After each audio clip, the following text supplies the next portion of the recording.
এরপরেরটা দেখো, এরপরেরটা বলতেছি কি, খ নাম্বার বলতেছে x square plus 2y square, ঠিক আছে, সূত্রের সাহায্যে বর্গ নির্ণয় করতে বলছে। তো দেখো এটা আমরা করি। প্রথমে কি বলতেছে, খ নাম্বার কি, X square plus 2y whole square এর কি বর্গ, তাহলে বর্গ মানে কি স্কোয়ার, দিয়ে দিলাম স্কোয়ার। তো দিয়ে স্কোয়ার দিয়ে তাহলে এটা কি, এটা এটা পুরোটা মিলে কি, এই যে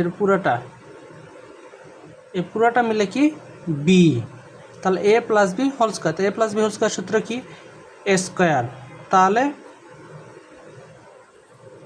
এ স্কোয়ার প্লাস 2,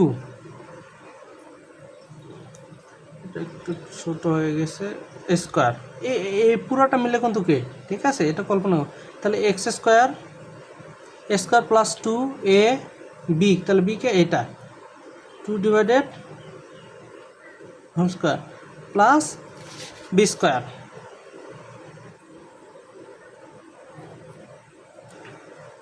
পাওয়ারের উপর পাওয়ার যদি থাকে তাহলে কি হয়, গুণ হয়, তাহলে 2 2 4 প্লাস, দেখো এই দুইটা কি উপরে আছে না, তাহলে এই সবগুলো উপর নিচে 1, তার মানে নিচকেরটা নিচের সাথে গুণ, উপরটা উপরের সাথে গুণ, 2 2 4 4 X square divided Y square plus এটা এর উপর স্কোয়ার, এটা এর উপর স্কোয়ার, এর উপর স্কোয়ার মানে কি 2 এর উপর স্কোয়ার করলে কি হয় 4, আর এটা এর উপর স্কোয়ার করলে কি হয় y টু দি পাওয়ার 4।